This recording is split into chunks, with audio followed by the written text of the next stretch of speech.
Hey folks, so I just wanted to drop by with a quick note for those who are importing projects from PowerPoint into Articulate Storyline.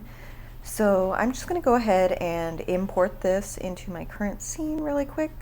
Alright, so now that we have all of our slides, the one thing that I just wanted to mention is that it's not always like you're putting in your PowerPoint slides, you're importing them, but the one thing that can get really tedious is adjusting your slide triggers.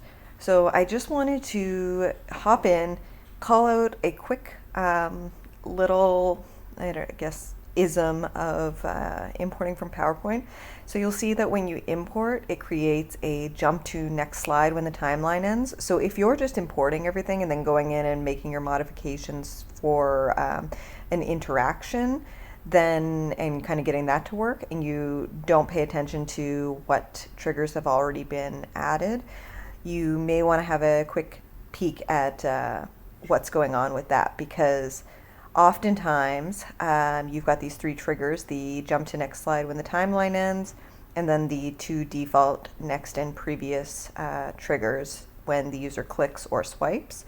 And then when you go into your slide properties, usually it's set to slide advances automatically. So I like to change that to by user. And doing that will get rid of your jump to slide when the timeline ends.